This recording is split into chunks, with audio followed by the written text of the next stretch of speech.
The untouchable True School Sports Empire proudly presents something the boxing game's been missing. Hey, what's going on? It's your boy BT, and I came here to talk some boxing with the thousands of True School Sports subscribers. Now we are live here on YouTube. We are live here on True School Sports. Make sure you guys go cop some merch on Teespring if you haven't done so already. Just wanted to come talk to you guys real quick. Quick 30, 40 minutes, and then we're gonna get out of here because I have to get some sleep because we got a long week ahead of us. I have one big interview. I'm not gonna say who it is yet, but I do have one big interview that I'm doing on Tuesday. You guys will hear more about that when it happens. So I'm not gonna say anything about it till it happens, but it is happening so far from based on the confirmation I got from the person I talked to set up the interview. But wanted to take this time to say shout out to everybody. Make sure you smash that like button, hit that subscribe button, do all that good stuff. And also, we're going to talk about last night. We're going to talk about, obviously the Jose Ramirez fight because I've had time to think about it, had time to process it. And I've went ahead and I went back and I've watched some Josh Taylor fights because, obviously we know that that fight was close. And we know that the big reason why Ramirez got the decision in that fight is because, number one, he is the more politically connected fighter. And number two, he is, going to be in the running to become potentially the first Mexican fighter to go undisputed. So why would Bob Arum pass up a good money-making opportunity like that for Viktor Postol? A guy that's on the back nine of his career, not really the most marketable fighter, in the first place.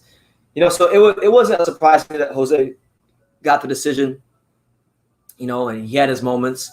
By the way, salute to my man L Dog in the comments and everybody here, the 80 of you that are here. Salute to all you guys out there. Make sure you guys smash that like button. Let me know where you're watching from.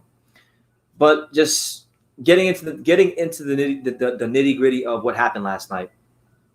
So we had Viktor Postol, Jose Ramirez, a fight that was gonna literally take it took forever and a day to get to this point. This fight had been postponed multiple times. It was supposed to happen in China. Then it was supposed to happen in America, and it was canceled both times due to COVID-19. Even before COVID-19 was really even like a big thing here in the States, it was canceled even in another country where COVID-19 started, which is China. So both fighters had practically more time than anybody has ever had to prepare for a fight.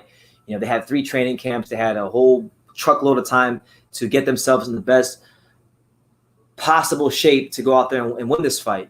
And speaking from the Ramirez side of things, Ramirez was coming into this fight. Ramirez was coming off the heels of a dominant performance against Maurice Hooker, which seems so long ago because it was like damn near a year ago.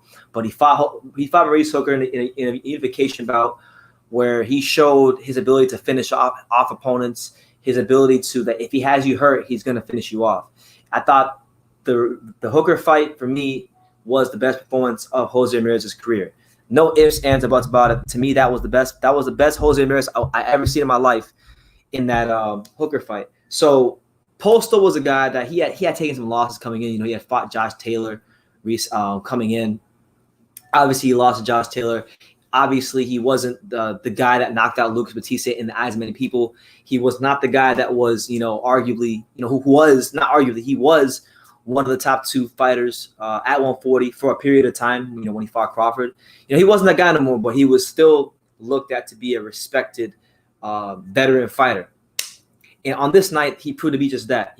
I saw Viktor Postol tonight, and it sucks that he didn't win. It sucks that he didn't win because I said this in my live. I said Viktor Postol tonight in that particular fight against Ramirez, I thought that was there's an argument to be made that when you consider the circumstances, when you consider the 3 training camps that he had to go through, all the miles he traveled. I believe they said he traveled 38,000 miles from between Ukraine and China to Ukraine and Ukraine to America and back. He had done a lot of traveling, so that takes a toll on the body. So all circumstances considered, you consider the part that he's at a stage of his career where he's on the back nine. He's in the twilight. He's heading towards the end, as they would say. You consider that, and then you consider the fact that he's fighting a young, prime, fighter, a killer in Jose Ramirez, and he turned in a magnificent performance.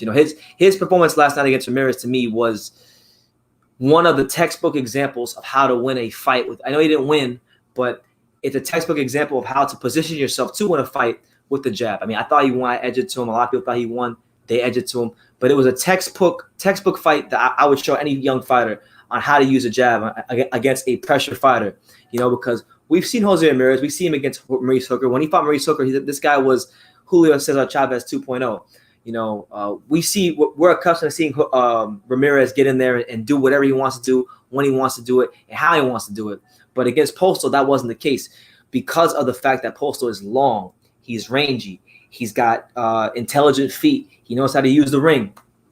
And that's exactly what he did in this fight. That's exactly what he did. Ramirez did not have time. Even when he had Postol on the ropes, if you go back and watch, even when he had Postol on the ropes, he did not have time to load up and throw more than one shot. And most of the times, that one shot on the ropes was missing. And Postol would sometimes tie him up. He'd spin off of him. He'd pivot out of there. He did whatever he could to make sure that he wasn't going to end up like Maurice Hooker. So I thought Postol fought an intelligent fight. From the Ramirez side of things, Jose took a while to get warmed up. I thought he came out very flat. I thought that he came out very. I think he's one of those fighters where, because he's fought a lot of times in Fresno, and he's one of those fighters to where he kind of feeds off the energy of the crowd. And there was no crowd there, so I'm not going to make no excuses for Jose. But I do think that he is one of those fighters that needs the crowd there to kind of get him amped up and going. And this is a Postol that if you go back and watch the fight with Josh Taylor, I watched it before I came on here live. In the early rounds, Postol is always very tough to figure out because of the experience, because of the jab, because of the range, because of how he knows how to utilize that ring, his ring generalship, his ring awareness, his ring IQ. I'm going to say it like this, man. I'm going to say it like this because Viktor Postol is underrated, all right? He's underrated. I'm not saying that he's a great fighter. I'm not even saying that, like, if you want to just use the people from his country, shout out to Nadeem on Twitter, my boy Nadeem. I saw his tweet and I agree with it. From the Ukraine, right, you got guys like Lomachenko, who is creme de la creme, blue chip, he's elite. He's one of those top pound for pound guys. Same thing goes for a guy like Alexander Usyk. But then you got your guys like Sergey Derevyanchenko, Alexander Vazek, guys who are world-level fighters, high-rated world-level fighters, but they're not quite pound for pound. They're not like the creme de la creme, but they're very good fighters. I think Postol's kind of he's in that class, and I think people need to start recognizing that. They need to recognize that Postol is, while he's not creme de la creme, elite blue chip pound for pound, he's still, a high world-level fighter, a highly rated world-level contender, and we must always remember that. At all times, we must remember that when it comes to Viktor Postol. But in this fight, it took Jose a while to get warmed up. It took Jose a while to really get his footing in the fight. You saw Jose kind of pawn with the jab. He had his hands are normally wide. Like he generally has like a wide kind of hand positioning, but which is why if you watch a lot of his fights where he struggles, he's very susceptible to the 1-2 down the middle. He's very susceptible to a jab, and then the other hand coming off of it down the pipe, and that was landing for Postol a lot. But a lot of that is due to his hand positioning, because he's kind of like he kind of has that Mexican style, so to speak, to where his hands are kind of wide, and that's how he fights. So Postol took advantage of that, and he made, because of his jab and because of the volume of punches that he was throwing with his jab, because of the movement, he had Jose Ramirez constantly having to reset. And this happened for like 4 or 5 rounds. Like first 4 or 5 rounds. That's how it was. Viktor Postol was the teacher, school was in session, and he was taking Jose Ramirez to school in those first 4 or 5 rounds. Wasn't until like maybe the last stages around 5 in the middle rounds where Jose began to get to the body and land some devastating punches. A couple of these punches hurt Postol. It wasn't until middle rounds to we really saw the Jose Ramirez that we all know and we all love, and he kind of imposed himself a lot more.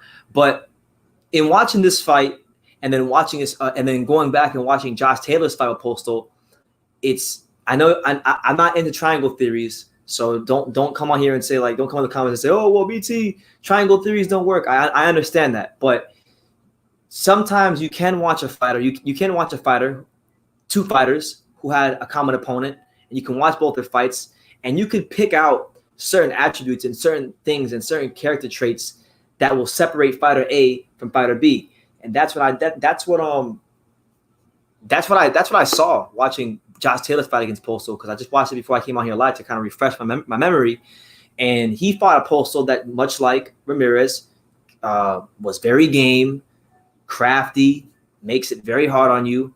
But the clear-cut difference that I see from Ramirez and Josh Taylor it's a couple of things, actually. Number one, it's the speed. The speed of Josh Taylor is unreal. It's unreal. Because if you go back, even if you watch last night's fight with Ramirez, the speed that Postol had against Ramirez, and he's not even known as a fast guy, but there were times where he was able to look kind of fast against Ramirez, because Ramirez is kind of slow and he's plotting, and he's fast when he can plant his feet. But if you're moving, he's not a fighter that can punch on the move. He's not a fighter that likes to punch on the move. That's not his MO. Postol looked fast against Ramirez. Postol looked slow against Josh Taylor. Josh Taylor's speed is one of the main things that won in that fight. It was one of the main reasons why he was able to get off so many punches and flush shots against Postol, even though Postol was keeping it difficult. So if you go back and you watch that fight, Postol's having his success against Josh Taylor. Postol is he's using that long range jab. He's mixing it in the right hand. He's throwing punches to the body. He's doing what he can to make life difficult for the young Josh Taylor. But Josh Taylor was able to land effective punches, punch from angles, step around Postol. And I would say, I think it was around the 7th round of that fight. You know, there was a point in the fight where, okay, it was close. Postol was making it tough. But then from the 7th round on, Josh Taylor really began to separate himself. The volume increased. The punches landed increased. He eventually scored a knockdown. You know, he damn near got Postol out of there. And you saw a class show itself over time. You know, the old boxing saying is class shows itself over time. But in this fight with Postol for Ramirez, class never really showed. Like Ramirez, even if you think he won the fight, he never really separated himself from Postol. He left a lot of rounds for interpretation. He left a lot of room for interpretation. And, you know, I just think the approach, and that's what I want to focus on. Not the result of the fight, not that Taylor beat Postol better or that Ramirez didn't look as good against Postol as Taylor did. I don't want to focus on that. What I want to focus on is the approach. The approach in how both these guys fought Viktor Postol. Because you can look at the approach and you can look at how these guys are fighting Viktor Postol, and you can get a deeper insight into the boxing IQ of Josh Taylor and the boxing IQ of Jose Ramirez. Jose Ramirez never really made many adjustments. And fair play to him. He showed poise and faith in his coaches and his game plan, which is what you need as a fighter, you know. But I don't think Jose Ramirez can fight any differently against anybody else than he did against Postol last night. That's his style. That's who he is. He's going to come forward. He's going to look for body shots. He's going to look to plant his feet, and he's going to look to hurt you. And there's really no other sort of game plan aside from that. That doesn't mean that Ramirez doesn't have boxing skills. It just means that he knows who he is, and he fights within that. As to with Josh Taylor, he's got more, not just dimensions, but he's got more ways he could approach a fight. Josh Taylor can be the guy that boxes you from the outside. And I'll point to you. Josh Taylor can be the guy that slugs it out, that can slug it out with you mid-range and hurt you. Josh Taylor can be the guy that fights on the inside and makes it a war of attrition and can win fights like that. He's shown all these things throughout his career. So because of that, I just think Josh Taylor has a higher boxing IQ than Jose Ramirez. I think he's a more difficult matchup. I actually think he's, believe it or not, so because I saw some people saying that because Josh Taylor likes to exchange with Jose Ramirez, that this makes it a better fight for Jose Ramirez. And I'm going to disagree with that, because while Jose Ramirez wants to exchange and that's his MO and that's what he does well, Josh Taylor is not punching with Viktor Postol's speed. Okay, it's a whole other dimension. It's a whole other planet of speed that I don't think Jose Ramirez is prepared for. And even if you want to go back to the Jose Cepeda fight, Jose Cepeda, another guy, you know, not as fast as Josh Taylor. I don't think he's punching as hard as Josh Taylor, but because of the volume, because he's a guy that can move around the ring a bit, and he forced Jose Ramirez to punch on the move, he made Jose's life very difficult, and he made him fight a fight that he didn't want to fight. And that's why there was, you know, Jose, even though he won that fight on paper, he never really showed his class separating himself from Zepeda. You know, even if he won, it was very nip and tuck, a lot of rounds up there for interpretation. So I've always thought the world of Josh Taylor. I'll continue to think the world of Josh Taylor until I'm proven otherwise. You know, I'm the same guy that told you guys before the World Boxing Super Series started that he was going to win, and it wasn't even like I didn't have to worry about it because I just knew he was that much better than everybody. And I'm telling you guys again right here, Jose Ramirez, talented fighter. He'll go and he'll beat a lot of guys at 140, but Josh Taylor ain't one of them. You know, speed kills in boxing. Speed kills, and when you combine speed with fundamentals, with punching power, with just the right amount of dog, you get a complete fighter. A guy that can punch on the move, a guy that can punch going backwards. You get a complete fighter that I just don't think Jose Ramirez is quite ready for. And you know what? I'm gonna even say it like this, man. I hate being. I don't want to make it seem like I'm having a knee-jerk reaction because I know it's very easy to say this right now about Jose Ramirez.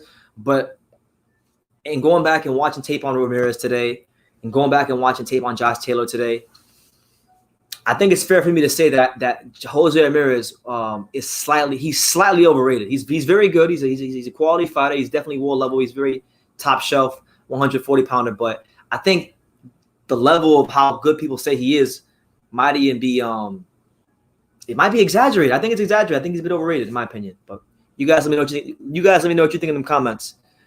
Let me see. Let's get to some comments, man. I want to read some comments. Yeah, Viktor Postol won that fight, L-Dog. L-Dog knows the deal. Buddy Axis MXBC. This guy is just trying to convince people Postol won like he can't comprehend. No, I can comprehend fine, man. You see, I got these thick-ass bifocals on. I just bought these. I believe these are what? These are Sean John glasses. Shout out P. Diddy. These are Sean John glasses with thick bifocals. I'm not trying to convince myself anything. If I thought Jose Ramirez would have won that fight, then fair play to him. I would have said he won, but I don't think he won. I thought he got outboxed. I thought that he didn't really set anything up like St. Rich Sports says. He didn't set anything up. Viktor Postol used the ring as much as he wanted. And Jose Ramirez was neutralized. We see Jose Ramirez go in there. We see him attack everybody else. He looks like Julio Cesar Chavez 2.0 against everybody else. But against Viktor Postol, he was neutralized for 12 rounds. For 12 rounds. I thought Viktor Postol won. It was a close fight, but I thought the rounds Postol won were very clear. They're very clear rounds. That's just my opinion, though. My man, shout out to my man Cash Cow, and shout out to Johnny Boy. I see you, Johnny. I agree. Johnny Boy, you're right. Josh Taylor would absolutely, positively, without a shadow of a doubt, murk Jose Ramirez. It's not even a question for me anymore. It was a question for me, but because I hadn't watched Postol versus Josh Taylor in a while, and I went back, I watched it today, and that performance was it wasn't even as good as I remember it being when I watched it. That's one of those performances where it's good, and it's aging very well because of what happened last night, and just because of what Josh Taylor showed in that fight and how he got better as the rounds went on. Shout out to my man Cash Cow. He says, True School Sports, I feel Ramirez followed the one-dimensional game plan. He didn't disguise his ploy, which made it easier for polls to predict what he was coming with, what was coming his way. Absolutely. You didn't really see Jose Ramirez like he was just coming in through the front door, but he wasn't really like he was coming in straight in, like he wasn't feinting. He wasn't, throwing any sort of different types of jabs. He wasn't sidestepping them. It was a very basic, very disappointing plan of attack from Ramirez. I've always thought the world of Josh Taylor, and I think it's going to take something. I think it's going to take a really truly special performance to beat Josh Taylor. So maybe Jose Ramirez can turn it in on the night and fight his fight and lure Taylor to fight that kind of a fight. But I can't foresee that, man. I can't really see Jose Ramirez doing anything with Josh Taylor in terms of winning the fight, because I don't think there's no way that I think he can outbox Josh Taylor. Josh Taylor is too quick, too fast, too technically polished, punches too hard with both hands. He's a complete fighter. A complete fighter is somebody in boxing that can fight inside, that can fight mid-range, that can box, that can bang, that can slug, that can punch on the move, that can punch going sideways. Josh Taylor can do all these things. He can do all of them. He's one of the pound-for-pound best fighters in the world today, no doubt about it. I would say aside from, or maybe along with, they could be 1A and 1B. There's an argument to be made that you can say maybe Josh Taylor is arguably the pound for pound best fighter in all of the UK right now, in all of the UK. And that includes Tyson Fury. I know we love Tyson Fury here on True School Sports, but if we're talking about skills and recent form, he's got an argument. I think he's got an argument. There's nothing that he can't do. I've seen Josh Taylor win dogfights. I've seen Josh Taylor outpoint people. I've seen Josh Taylor make people quit. I've seen Josh Taylor overcome adversity with cuts on his face. You know, I've seen him in every situation imaginable. So it's very hard for me to pick against Josh Taylor. And the only way I think I could pick against Josh Taylor, and I'm not even sure I'll pick against him in this scenario, would be if he fought like a Terrence Crawford. And even then, I don't know who I pick. I have to really look at the film and really get into the nuance discussions and details of who I think would win. But Josh Taylor's special. Probably right now with the way he's fighting right now, Josh Taylor, I think that he's probably the best fighter that Scotland's produced since the great Cam Buchanan. Even though I haven't really seen a ton of Cam Buchanan, I know enough about Cam Buchanan to know that he was a great fighter in his day.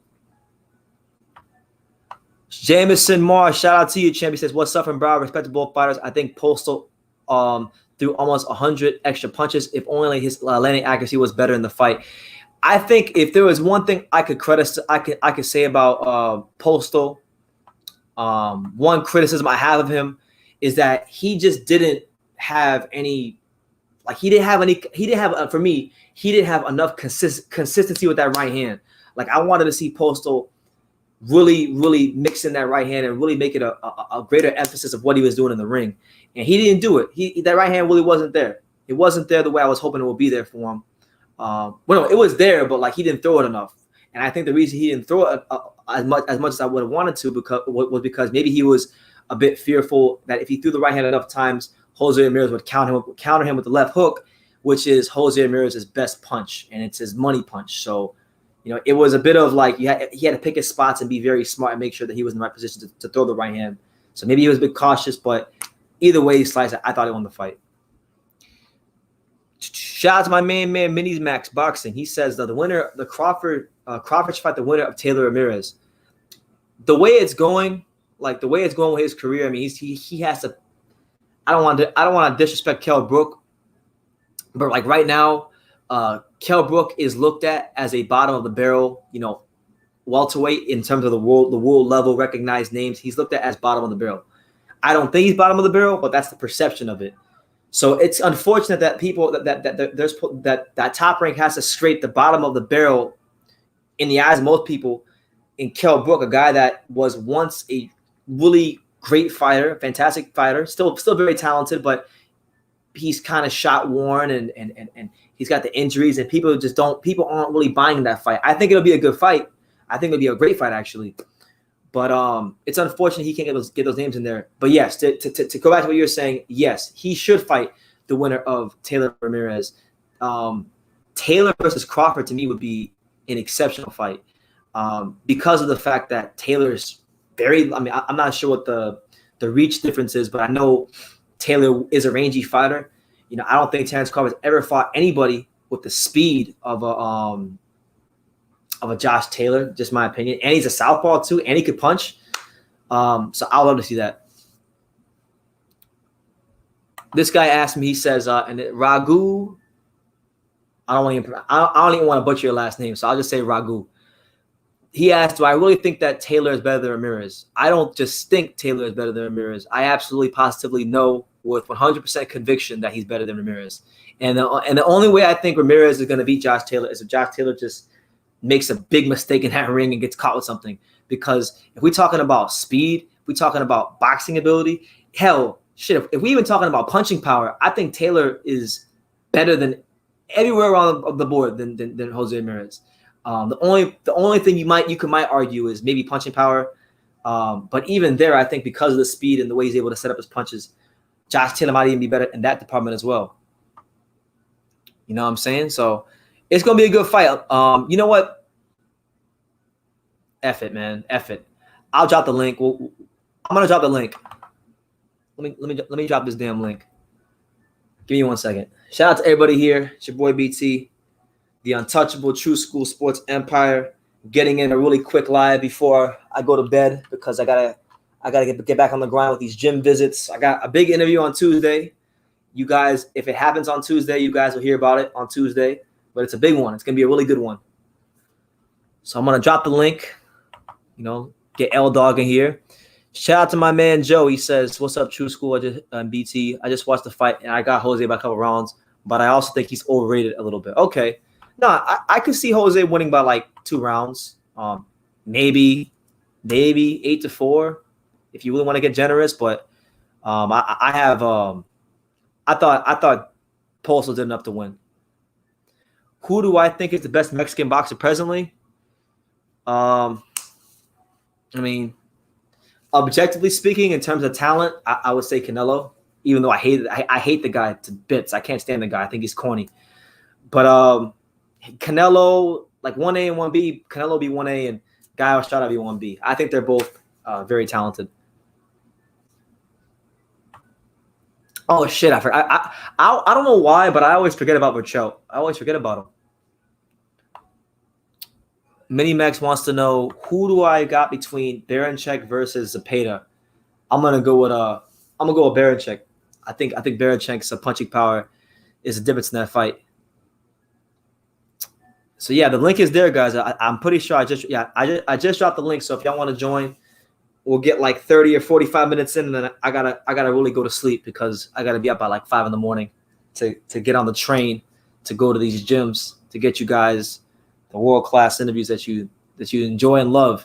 And I'm gonna be doing this every freaking day because I got my camcorder charger back. So I feel like ready to go.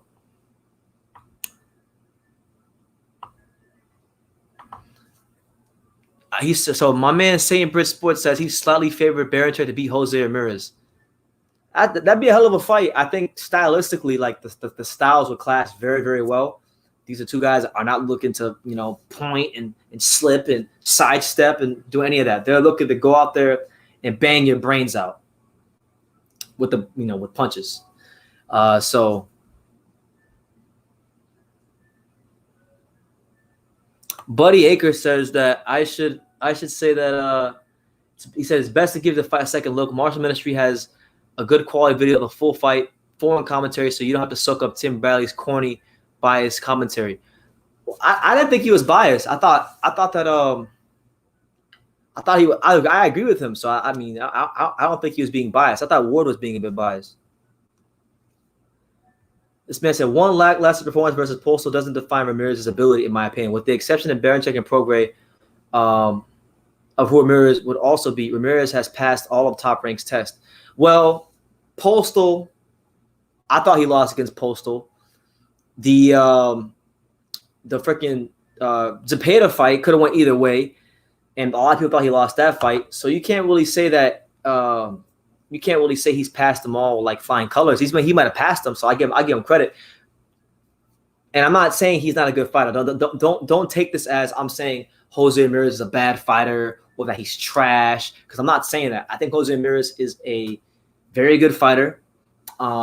He's teetering. I'm not sure if he's an A or B plus yet, but he's at worst a B plus fighter. The only reason I can't say he's an A level fighter for sure is because I can see this constant pattern of when he fights guys that can move a little bit or have any sort of ring craft, he doesn't know how to fight a fight and dominate without planting his feet. So because of that, it leads me to believe that he's a very, very, very, very, very good one-dimensional fighter. And listen, there's nothing wrong with being a one-dimensional fighter, because there's plenty of fighters that are great within that one dimension. But because of that, I'm not sure if I consider him an A. I think he's more of like a B plus. I think Prograis is like a maybe B plus. No, B solid B, maybe a B plus. But Josh Taylor to me is a solid A level fighter. Like I've seen all I need to see from Josh Taylor. My man Ragu asked, do you give any credibility to the 11-month camps both fighters basically endured COVID, having been training for literally a year? I do actually, but truthfully speaking, Viktor Postol had more. If Viktor Postol had more of a reason to have a lackluster performance than Ramirez did. Viktor Postol traveled 38,000 miles. If you add up all of, because they showed it on the screen last night, they were showing all the like miles he traveled for the first time when it got canceled, and the second time, and then when they fought finally for the third time, he traveled like 38,000 miles, damn near 40,000 miles by plane. So he had all that. He had 3 training camps, and he's old, and he still performed like that against Jose Ramirez. I mean, if anything, he's the guy that deserves more leeway. If you want to look at who could have had a more lackluster performance, not Jose. But yes, I do take that into consideration. I do take into consideration the fact that Jose had 3 training camps. But really, I really believe I believe Postol had more stress on himself because, number one, he's older. He's not in his physical athletic prime. He's traveling more miles. So, yeah. And there was 3 training camps. But 140, I think, is in a good place. Like, 140 is in a good place. You got a lot of good fights out there to be had. A lot of good fights. And, I'm looking forward to seeing, like, whoever comes out of this. I could be wrong. I feel very strongly about Josh Taylor and how good I think he is as a fighter. But I could be wrong. Josh Taylor could go fight Ramirez and get his clock cleaned. He could get killed. He could lose. He could get folded up like a blue steel chair. And I can look at it, and you guys can come back to this video, and I might look like a straight ass, but I don't think that's going to happen. I really think that Josh Taylor is the class of 140, and he'll prove it again when he fights Jose, whenever it happens. I think when they fight, I think it's going to be a good fight. I think Jose will probably have some success early on. Actually, no, I don't actually know. Scratch that. I don't think that Jose is going to have a lot of success early on when he fights Josh. I think he'll probably have some success in the middle rounds. But I see that fight as I don't think Josh Taylor will stop Jose, but I think it's going to be like a 8-4, 9-3, UD, something like that. So that's just how I see it. Shout out to my man, Ragu. He says, I love being one of the thousands of True School Sports subscribers. I've been rocking with this man since day one. He's a good dude. Loved having your dad on the channel the other day too, my guy. Yeah, man, I appreciate you, man. I'm going to tell you guys like this, okay? These next couple of months, I'm going to say not even these next couple of months, but the rest of this year, just the rest of 2020, we've had a lot of great interviews here on the channel. We've had Sugar Hill. We've had T-Fimo's dad. We've had, I think Devin Haney we had, Demetrius Andre. I've had a countless truckload of interviews. I can't even remember them all. But the next 4 months are going to be some of the most special and best interviews that you're going to see on this channel. Just take that to the bank and cash your checks on Sunday.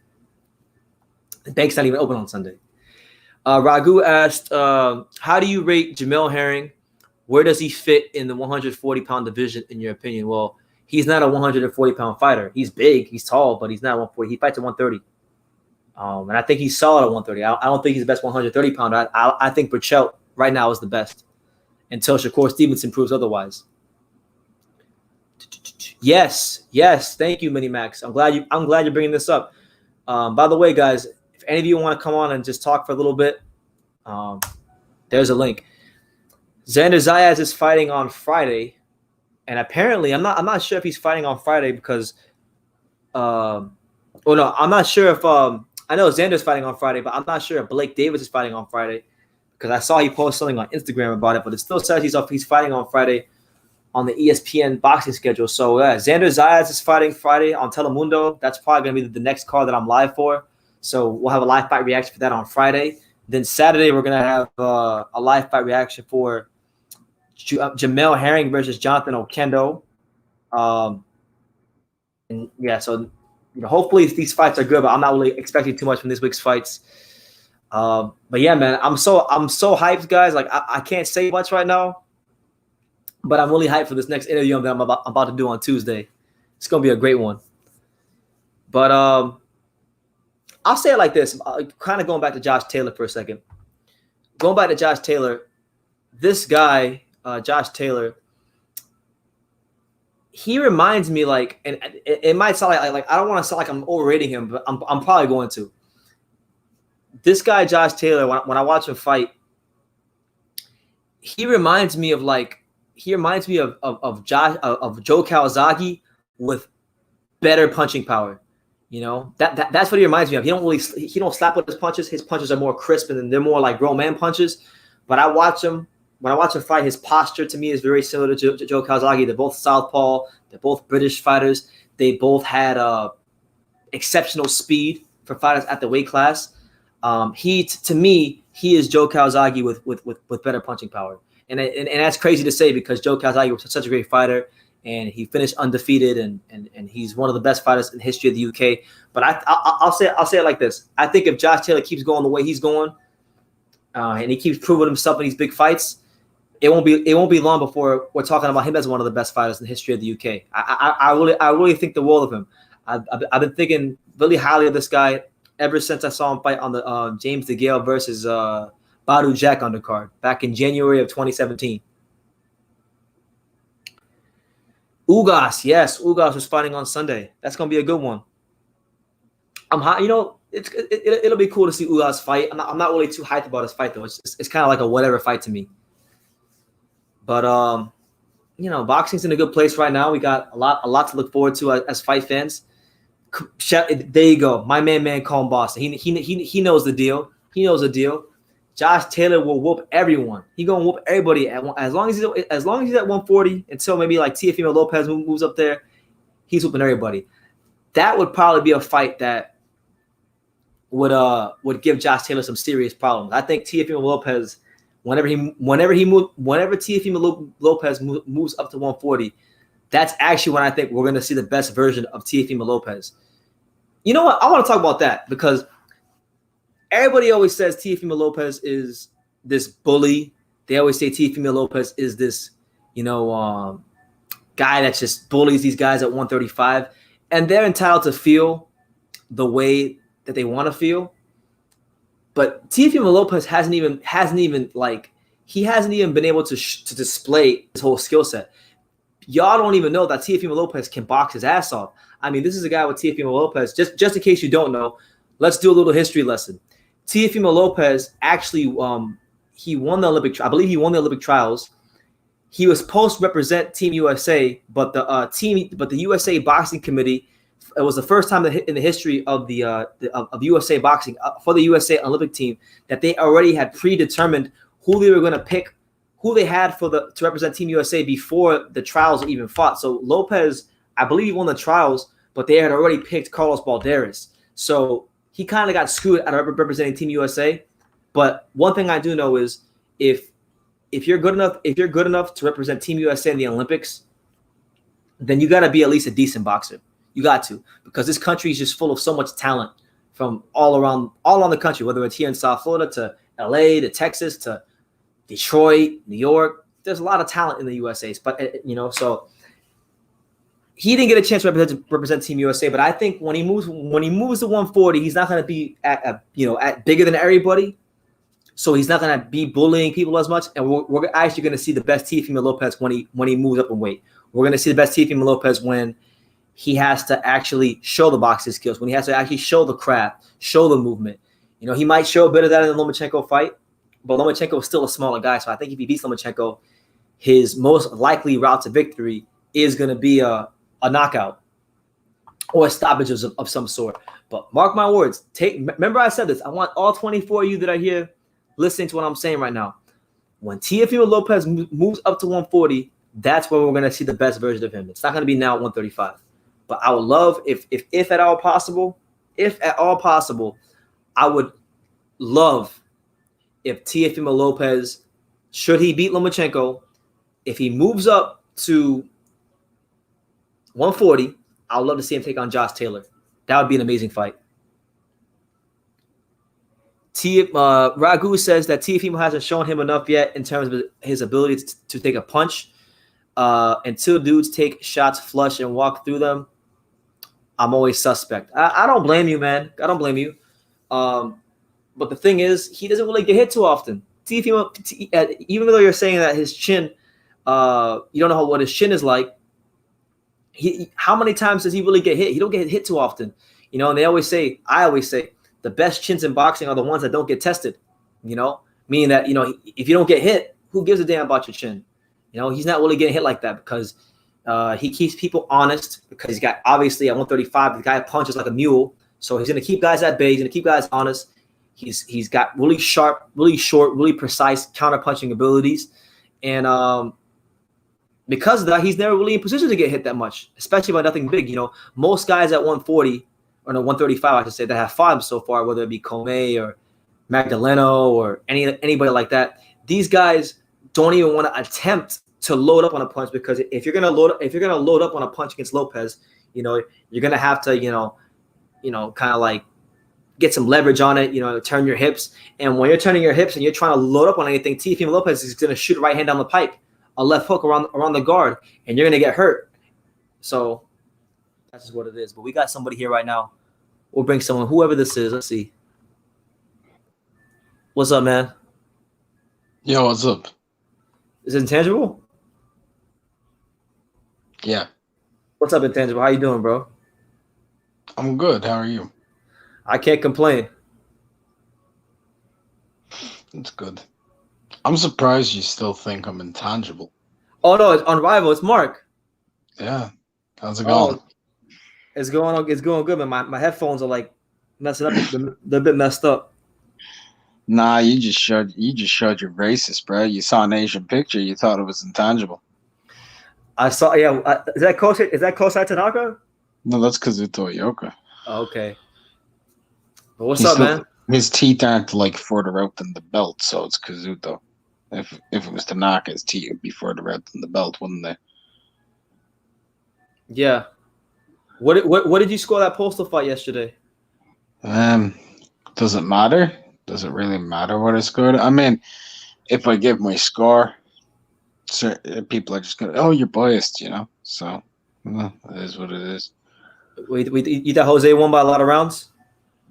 Had it 117, 112, 8-3, 1 even to Postol. Okay. Yeah, I had it. I'm sorry. I can't score Jose swing rounds based off of when Postol's off balance against the ropes and certain shots landing and saying, oh, that won the round. I can't do it. I go for who landed more punches, who landed more clean, who was leading who into what shots, who was getting the work off that they were trying to do more consistently. I mean, Jose tried to cut the ring off, but he was just following him around, wasn't he? He wasn't really creating the angle to get his work. He was just throwing himself into a position to throw a power shot, half the time missing, half the time landing, and he was being caught in the same time. So that's ring generalship to Postol. I mean, it is what it is. What you scored? I had it. I gave 7 of the 12 rounds to Postol. Yeah, you see. Because like even when Jose had him on the ropes, like he wasn't landing a lot of those shots. Like he'd land like one, and then Postal would kind of just spin off of him and get back to the middle of the ring. We would tie him up. And a lot of the times when Ramirez would land like 2 of his shots, Postol would actually land at least 1. And then when Postol would land 3 or 4, Ramirez half the time wouldn't land, or he would land 1 or 2. You know, I can't just give it over to just, oh, you land a couple of power shots here and there, you've won the round, when the dude lands like 12 jabs and you've landed 2 power shots. I can't do that. I'm sorry. That's not how scoring works. A lot of people don't seem to get it. You land a left hook, all of a sudden you win a round. That's not how boxing works. Yeah, I had that argument with somebody recently. Like they were trying to tell me that they were trying to tell me that Rolly beat Jackson Marinas because he landed more power punches, and power punches are worth more than like jabs. That was the argument. Oh, I've been told I can't score a fight. No one scores even round. Okay, fine then. I had it. If I'm swinging the round, then I had it A4, so I had it 116, 112. Yeah, man. I take Postol down by 1 point. And yes, people do score even rounds. Yeah, Andre Ward scored an even round. He gave. I think he scored an even round last time on his unofficial card. Yeah. So what did you think of the? I thought it was a good fight though. It was a nice fight to have. High level boxing. Yeah, it was a fantastic fight. I loved it. I liked the fact that, you know, because Victor Postol, like it's a lot of people were just writing him off, saying that Jose. I wrote him off. Yeah, you thought Jose was gonna blast him, just blast him out of there. No, I thought Victor would be awkward for the first 4 rounds. His old legs would fail him. Ramirez would start to break him down, turn the heat up, and take his head clean off in the 11th round. That's what I thought was gonna happen. I thought wrong, man. And I put money on that too. Like, look, I'm actually a bit of a Ramirez fan. I like Ramirez. I've always liked him. Always loved watching him fight. He's always exciting. Yeah, he's a very exciting fighter, very enjoyable to watch. He's a respectable guy. But like on the cards, I had Postol, and I actually don't really like Postol all that much. He's a fighter who annoys me. Don't really like that type of style. But yeah, he won the fight, man. Yeah, no, I think there's an argument to be made that it might be his best performance of his career. I think so. Because of like the circumstances, like the 3 training camps, he's older, he's fighting a young prime Ramirez. I thought it was really good performance. Mm-hmm. I mean, I know people are probably gonna say Matisse because he beat the brakes off of him, but well, maybe I don't know. All I know is Postol won. To me. I mean, hey, if you thought Ramirez won, that's cool. Yeah, that's recap. cool. We got your boy here. We got L Dog here. What up? What's up? What up, L Dog? Man, I thought Postol won that fight. Yeah, have you watched it back? I haven't watched it back yet. Should I? No. I probably should. I mean, you should, but I haven't watched back either. But I did watch Josh Taylor versus Postol just today. What did you score Taylor Postol, BT? I thought Taylor won like 8 rounds. Yeah, I felt the same. And I don't need to watch the Crawford fight. I thought Crawford won practically every round, 11-1, 12-zip.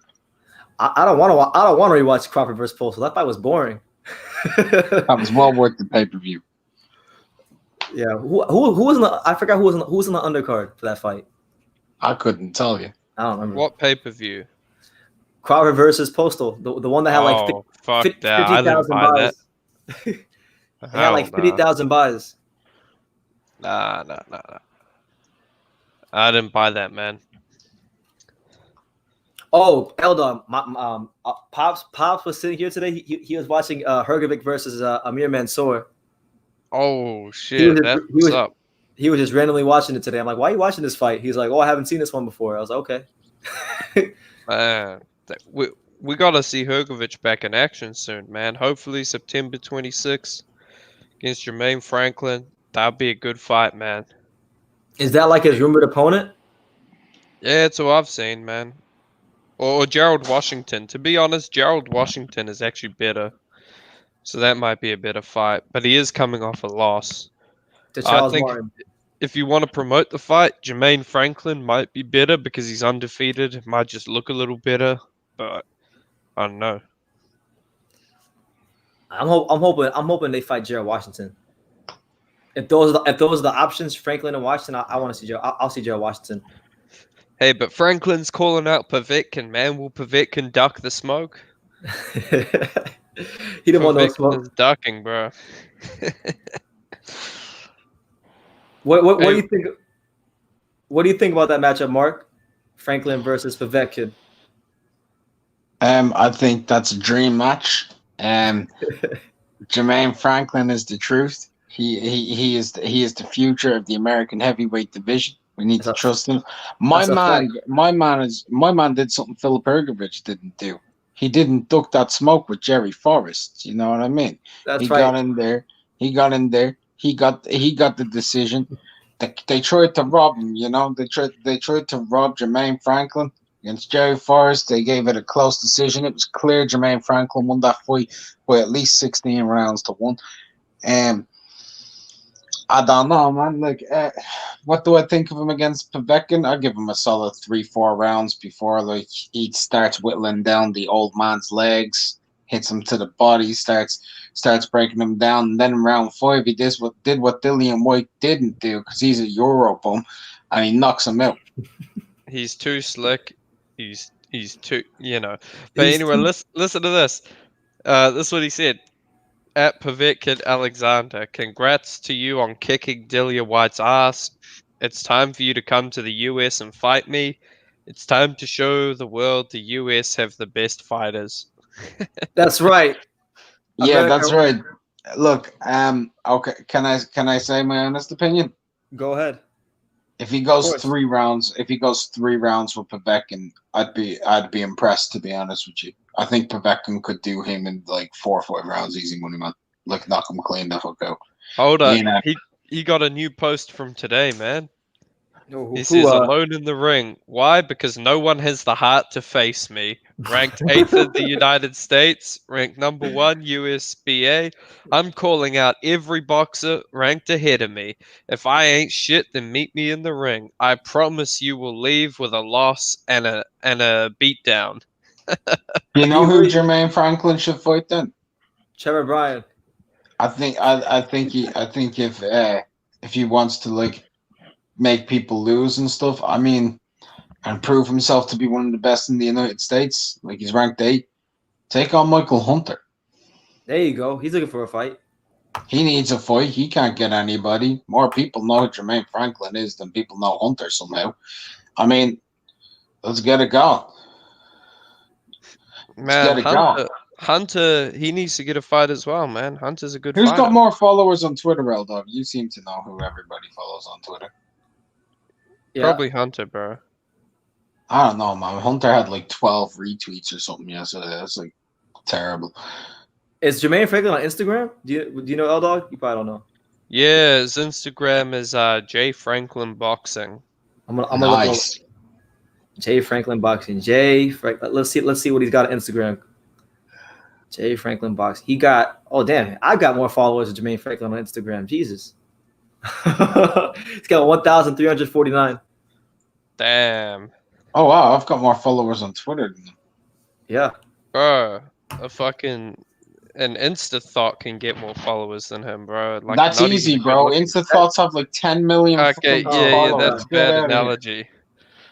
Yeah. I'm like, Insta Thoughts could just hold they could just hold a bottle of Coke with in a bikini and they're gonna get like Yeah, 30,000. I've seen girls literally in a bikini with more followers than Metallica on Insta. Like,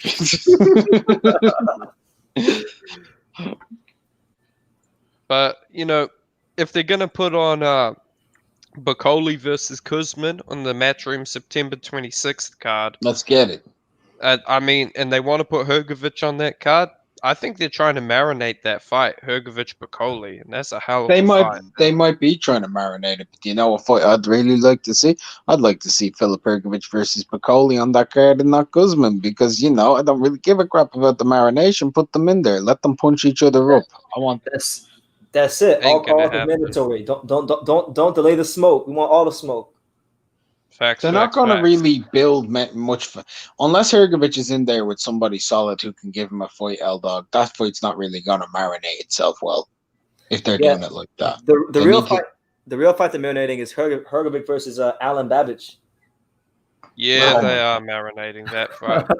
Listen, Eddie Hearn is putting more attention in Babbage than he is Hrgovic, bro, and Bacoli. There's a reason why. He's more marketable, I guess. No, can I tell you the exact reason why? Dillian White? No. I'll tell you why. Why? Because Eddie Hearn is Alan Babbage's promoter, and Eddie Hearn is the other dude's promoter that you mentioned. I can't remember his name right now because I don't care. But guess who Eddie Hearn is not the promoter of? Filip Hrgovic. Hrgovic has an association with Matchroom, but he's promoted by the Sauerlands. The Sauerlands are doing a bad job, in my opinion. Yeah. Well, that's because That's because it's TV deals, right? And all that is with like Matchroom, so they can't really do much. And the problem with that is crap, because the Sauerlands would be able to get him fights all across Europe, and they have so many people and so many connections. That's a good point, man. That's what I'm saying. So one of them needs to jump out of this, have full promotion. Either just promote them all across Europe, get fights going in Croatia and Germany, build up, try and get connections with ESPN and get the Adja Gabriel fight, or go down the route with Matchroom solo and like push for Bacoli and then move on to bigger things and like push up towards the upper echelon after that. Like it's one or the other. Just He pick a should have route gone and the stick. EBU route, bro. He should have won the EBU title. There's some I decent agree fighters. with you. I agree Like with you. The Marco Hook problem. would have been a good step-up fight for him. Oh my Like, he would God, have no, beat he the shit out wouldn't. A of shock cruiserweight. A shock Bro, he would have Wait, beat cruiserweight. the who? shit out of him though, and he He would have said made Marco Hook. He said Marco Hook would be a good step up. No, No, that's a step down, bro. Marco Hook is that's a jump. shot. That's jumping off a cliff down. That's a shot man who use. I get it for name recognition. You want him to have a step up, bro. Just stick him in there with anybody who's okay. Put him in there with Jonathan Royce. That's a step up. I think Jonathan Rice beats Molina. Yeah, I do. Molina shot. What did Molina do against Hergovich other than bend down and try and suck his dick the entire fight? What about That's a Charles good Martin? point. Hold up. I got a. There's a comment. Glenn says he sees Tio jumping to 140 and dominating. Look, I know people aren't so high on 140. Ramirez's performance last night, but I think if Tio jumps to 140, he ain't dominating, bro. He is not dominating, especially not against Josh Taylor. I think we're going to see the best Teofimo Lopez at 140. Well, that'll be interesting. I'd like to see him in there. I'm just thinking to myself, there's a lot of dogs in that division. I mean, I don't see Teofimo just going in there and starching the likes of an Ivan Baranchik. And then when you got a guy who's bigger, more physical, fitter than him, that's going to be a problem. Who's able, like, let's be real, BT. You've seen Baranchik. He looks like a science experiment. The man's a fucking beast. And then if you leave him alone, think of the inside pocket game and just the tactical understanding of fighting inside the pocket and boxing, doubling up the jab from Regis Prograis and the power. Like I'm not sure. I don't think Teofimo hits harder than Regis Prograis. Regis Prograis hits like a truck. Like it's not going to be easy, man. I mean, look what happened to what was his name? Who was it that fought against Baranchik? Was it Yigit? Do y'all remember Yigit's head? And you dig it, Yigit. Do you remember his face? Do you remember his face? Very well, Yeah. Teofimo hits hard. Does he do that? Does he do that to people? Does he give them hematomas? That division's scary. I think a lot of Teofimo's power is the fact he's a lot more muscular than his opponents. Like he's a lot bigger. Like he goes into that division, he's no longer a big stocky guy. He's average. Yeah, but I think when he was at 140, he's gonna be able to show off all the other skills he hasn't had to show off at 135. He can really box. I know he can box well, but like I'm just saying, guys like Prograis, etc., can really box, man. People don't give them the credit. I'm not even bringing up Taylor. I'm bringing up the guys below. You know, I'm bringing not below, but I'm bringing up like the what I call A minuses because there's a lot of A minus fighters in that division. Like Prograis, you've got Cepeda, you've got Baranchik. There's a lot. You've got top prospects coming through like Ergashev and Giasov. That division is loaded. I mean, even down to Pedraza and Sasado and everything. That division's not easy. What about Arnold Barbosa? Hold on, I got a good question, man. From last night. Do you think Lopez could beat Viktor Postol? Oh, it's an awkward style. I mean, he struggled. Look, he struggled with Nakatani, and Nakatani doesn't have the volume or like the feet that Postol has. I mean, I look at Postol as like 25 times the level of Edis Tatley. And Edis Tatley for the first couple of rounds, like he has that length and stuff, doesn't have the power, but he was causing Teofimo a bit of issue, making it difficult for him to get in.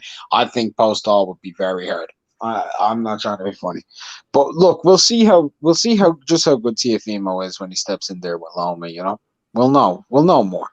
We'll know a whole lot more. I can't wait for that fight. Yeah, man. I hope. I've seen Lomas in America now, so he's training for that fight. It's gonna be a good fight. Where's he's training in Cali? Yeah, I think so, man. Probably training in Oxnard or Cali, somewhere in Cali. I mean, it's a good move because you don't want to do what some fighters do and just like get over there the week before. Sometimes it takes a little while to adjust. You want to be there like a month before. Yeah, so your body has time to get used to the time and all that stuff. Hold on. We're 7 weeks out, guys. We're 7 weeks out. Only 7. What up, Glenn? What's going on? How's everybody doing? Doing Hey, well. what's up, Glenn? Chilling, man. Go ahead. Finish your point. My thing is like I had to respond to Mark about Ramirez at 147. What did I say about Ramirez at 147?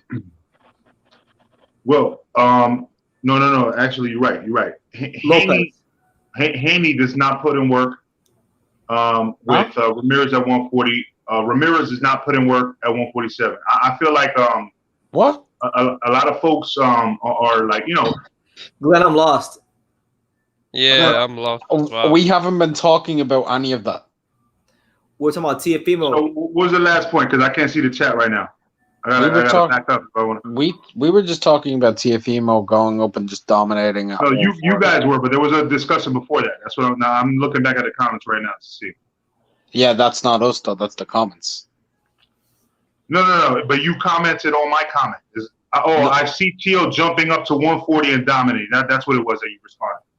Yeah, I don't see him just dominating at 140. There's a lot of questions. I mean, I'm not gonna just say, look, hold on. Any fighter that just moves into a division, there's a lot of things that change. I mean, when I look at 135, I don't see any of the cats at 135 with the same type of skill sets or size that a lot of guys at 140 have. I don't see an Ivan Barancic who's able to bulldoze, swing really wide, accumulate with a short uppercut on the inside, be able to shift off of a guard and be able to pull that down using his elbows. I don't see fighters like that in that division.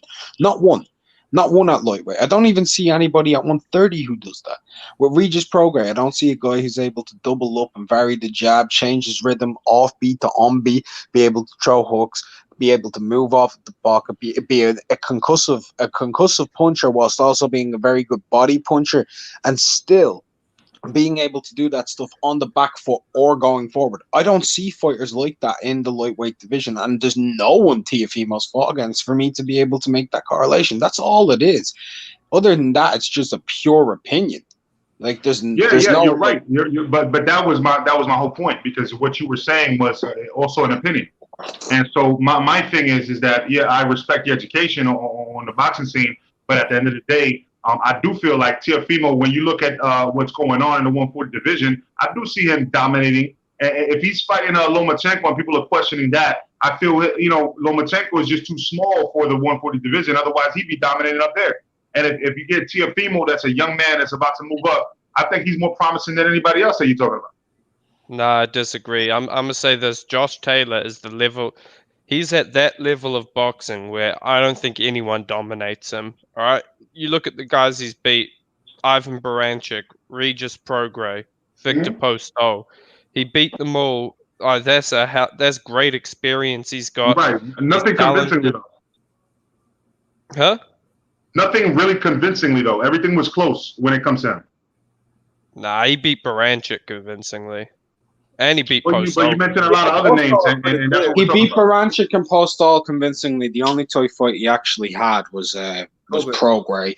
But what I will say is, right, let's say Josh Taylor, not elite. What is he, in your opinion, like, not that elite, whatever, right?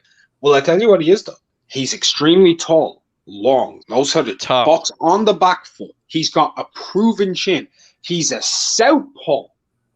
So he is taller than Tiafimo's worst fight to date was Nakatani. Taylor's taller than him, hits harder than him, is tougher than him, is a southpaw, and way more proven. That's not a good idea. Yeah, well, I would disagree on not a good idea. I see what you're saying, and I'm not a Josh Taylor hater, right? Don't get it twisted. Like, I understand that Josh Taylor is a good fighter, but I don't see him, as a dominant force with top level opposition, because Prograis himself, that was his best level of competition right there, and it was a close fight. So I don't see Josh Taylor. The same way we're questioning Ramirez right now, I feel like Josh Taylor was also a question. And so just because of Ramirez, and me particularly, I feel like he had controlled aggression, the effective aggression in that fight, although I liked what what Postol was doing as far as backing up, sticking the jab while he was trying to move away. He was trying to create that ring generalship. I get it. You know what I mean? But for me, Ramirez had the effective aggression, and I feel like when you're dealing with somebody like a boxer puncher with the skill like and technique like a Teofimo Lopez, I feel like you got something else coming. My thing is, I just don't see Teofimo being able to hurt Josh Taylor. Like Josh Taylor, he's gone up against proven punchers, Prograis and Baranchik, guys who are bigger physically than Teo and are proven punchers. And I mean, he was able to take all their punches, man. You know, he's had some good rest, so I don't think those injuries he sustained will come back. But man, I look at Josh Taylor like a real special fighter now, especially after that Postol performance. Like, even the guy's background, like he started boxing at about 14, but you look before that, he was a black belt in Taekwondo, which is another combat sport. Like he's a very athletic and gifted martial artist. That's great, but we're talking about boxing. You know what I'm saying? Like McGregor didn't beat Mayweather. You know what I'm saying? Like we're not talking about that. You know what I mean? You know, McGregor like, also isn't a Commonwealth Games gold medalist sport, and a unified world champion in boxing. Look at Joey Spencer when he beat that dude that he fought. Nobody gave the guy credit that he had an MMA background. You know what I mean? No, but I'm just saying with Josh Taylor, like the guy, he's gifted, man. He's gifted. I like him. I don't think that he rocks with Teofimo if Teofimo moves up to 140. I just don't see it. So we could agree to disagree, but I just don't see it. Man, look, I'm gonna say this: when Teofimo fights guys his own size, he won't be knocking them out like he is now. Never say never. Exactly. I'll be very surprised. I'll be honest. If the Postol last night fought the Teofimo who fought Nakatani, he would have beat him. All right. Well, you know, I'll be here on BT Sports if you want to bet later on if that fight ever comes to fruition. You know what I'm saying? We could I'll make the bet. I'll make the bet if it ever comes to fruition. I'm in. Taylor versus Teo. I'm definitely in on that. All right, that's what's up. I'm down. I'm gonna say this. I actually think, speaking about Taylor Ramirez 140, I actually think Ramirez Taylor is like a 45-55 fight in favor of Taylor, and I'm gonna say why, man. I do believe styles make fights, and I think Taylor will play into Ramirez. He'll play into his hands a little more than a Postol. I don't see Taylor. Like Taylor's got that dog in him, you know. He's a tough guy. He likes to fight. He won't, you know, put on a boring boxing clinic when I think he actually could outbox him off the back foot, beat him clearly, but I think he'll want to go in there and he'll want to fight him. And I think he's got the edge and experience. You know, he beat Baranchik and Prograis, fought him. I think that'll be the difference. He's fought the better opposition to prepare him for this fight. And I think overall he's a better boxer. Well, I'm glad you said that. Eldor, I'm glad you said that because what you said was he's ready to fight on the back foot. So you already acknowledged with that statement that Ramirez is gonna bring the controlled aggression, the effective aggressiveness, right? I wouldn't say effective aggression. Yeah, effective aggression, definitely. Yeah. Aggression. Nah, it wasn't effective last night, especially, bro. I saw him following his opponent, stalking him. Like, he wasn't cutting the ring off, and part of that was due to Postol's good movement, control with his jab. It was a jab. I think one thing I always notice with Ramirez, he doesn't really cut the ring off, and he tries to switch these angles. But when he tries to switch the angles, he lets his opponent off the rope.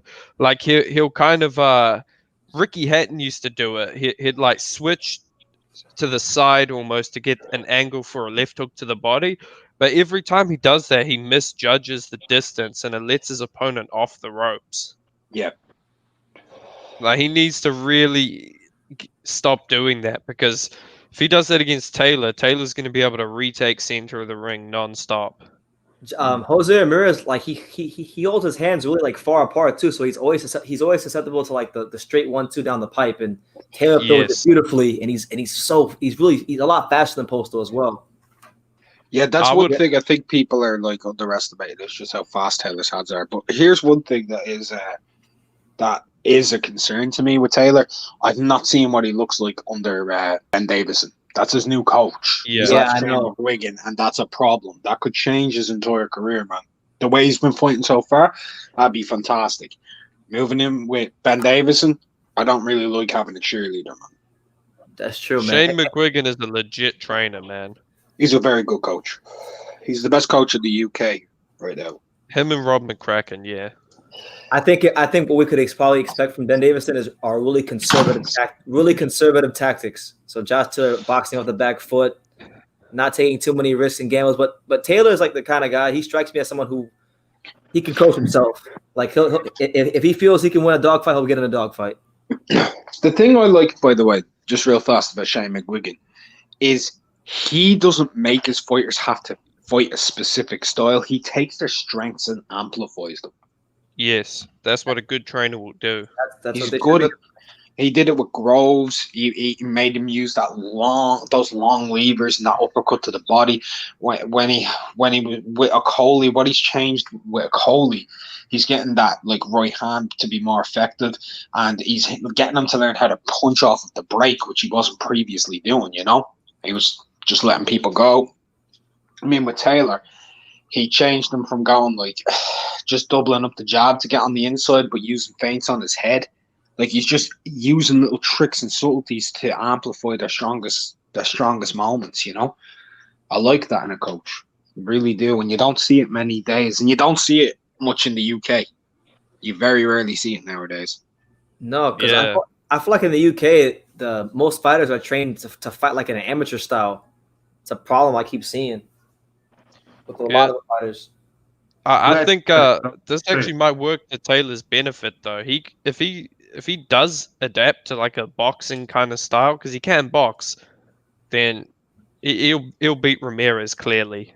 But that's the whole thing. I understand what you're saying, but what he's trying to say, what BT's trying to say, which I completely was about to say right now, with the European style, which you have great European fighters. Don't get me wrong, I'm not like hating on anybody, but they're doing the more amateuristic style, whereas you get people with effective aggression, like the Ramirez, like the other people. So they're coming forward, and when you fight in the U.S., a lot of times you're going to get that on your side.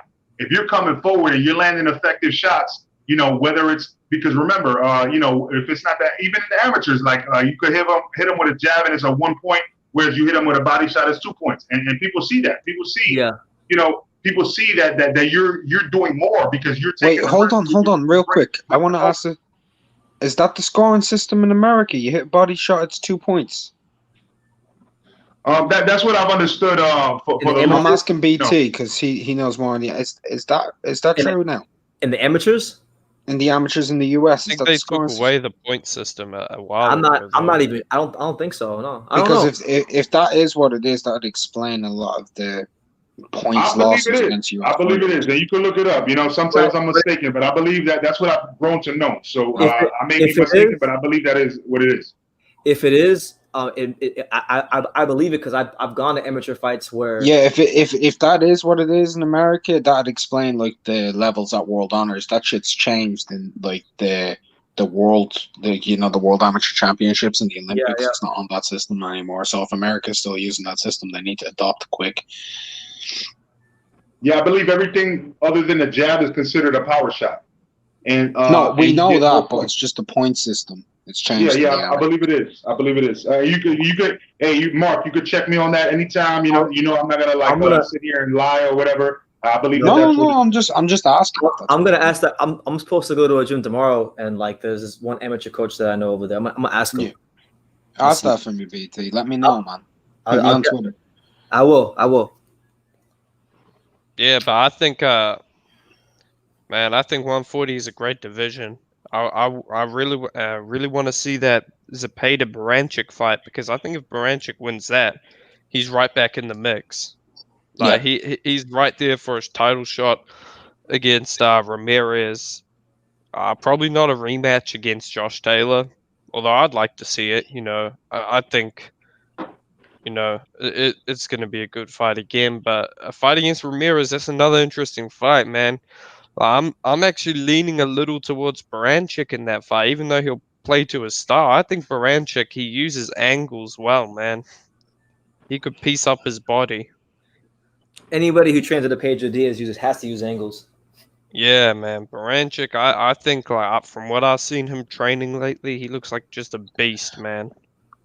But he's always a beast in the gym. I've never not seen him be a beast in the gym. He's still young as well. He's only 27. Yeah, is he? Yeah, he's only 27, so he's only really in his physical prime right now. And he hasn't had a fuck ton of fights either. It's crazy to think he's not in his physical prime yet, by the way, isn't it? When you look at him. Yeah, man. Imagine if he gets even stronger, man. Like, holy shit. He's going to be picking dudes up and, like, fucking wrestling slamming them. That's the only dude I've ever seen, like, with 16 abs. Yeah. Like, it was crazy because in that Taylor fight, like, he's got that toughness as well. He got knocked down twice, and he was getting straight back up, And he was bringing it to him. He's got heart, man. Yeah, he never really got heart. He never really got discouraged or had his will broken or anything like that. Like he kept coming. That's what good fighters do, man. And he did well in his comeback against Bracero, man. He beat the crap out of him. Oh yeah, he really fucked him up. Yeah, I'm gonna time off. My battery's low, but I'm gonna listen in the background while it's charging.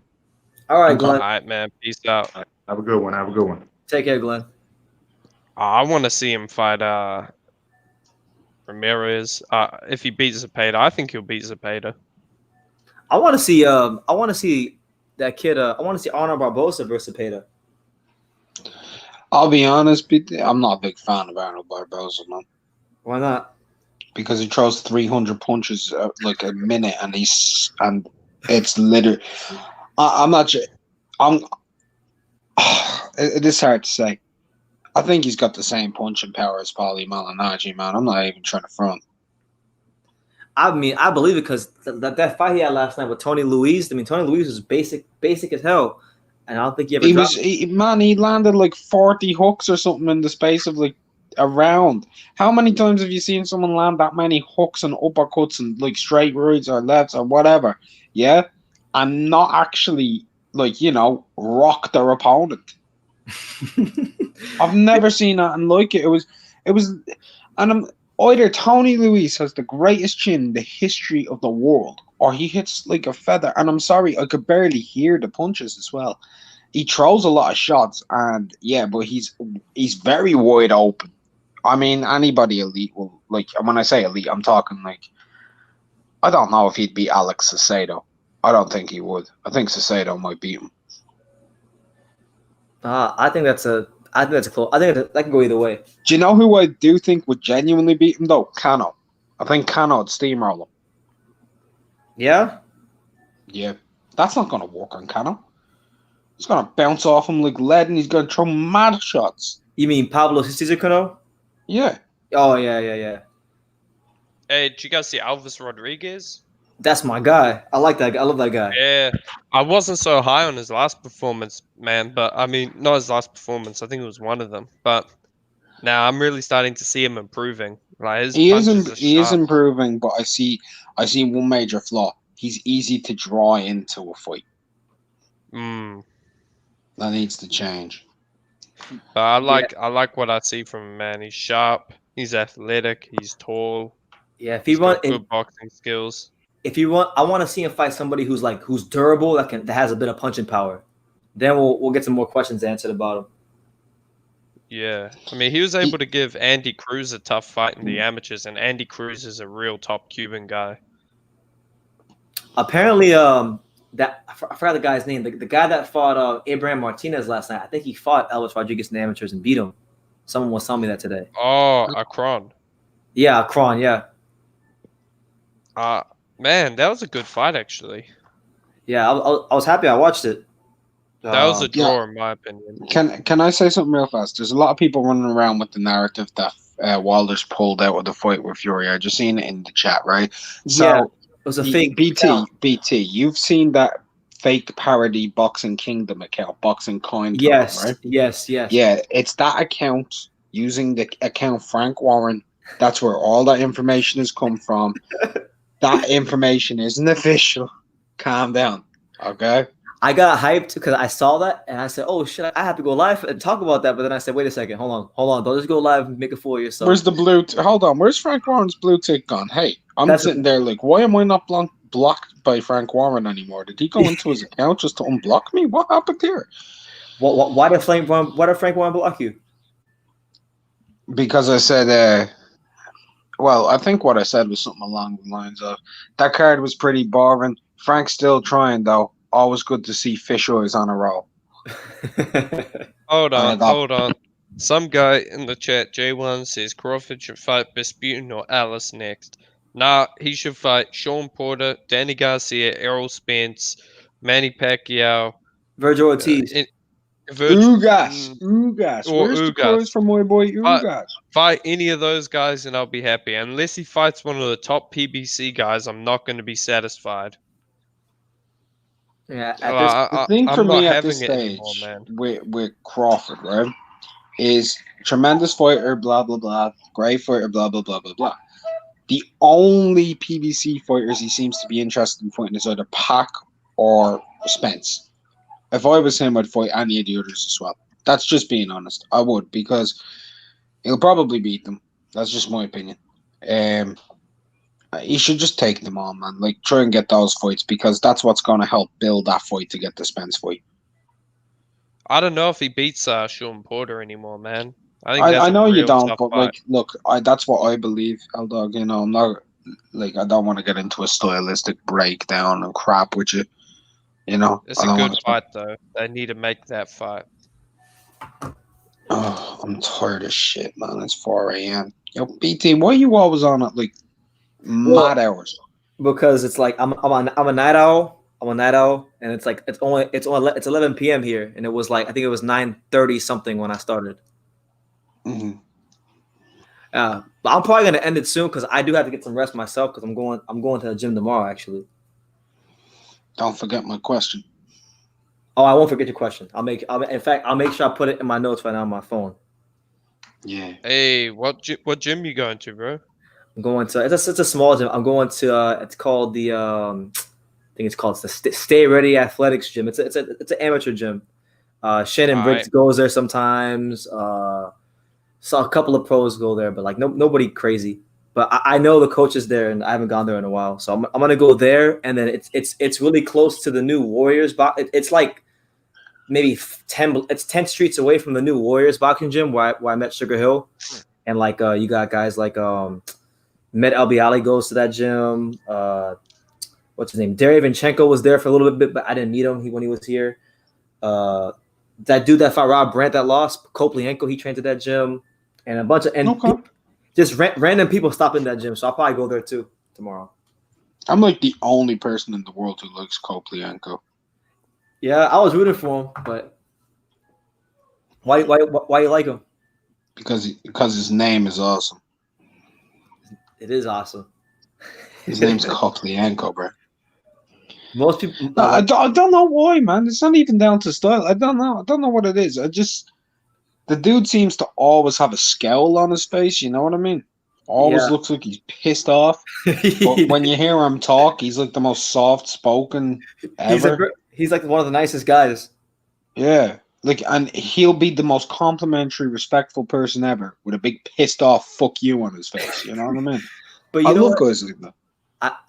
I found a lot, like when I meet the Eastern Europeans, like at least the ones in South Florida, a lot of them are like that. Because Ivan Baranchek, like he's kind of like that in person. Yeah, I don't think he has like the same air. I don't think he looks as angry as Koplienko, but he has a bit of that to him. And in fact, his voice throws me off when he talks. His voice always throws me off. Ivan. You know whose voice always used to throw me off? Jeff Horn.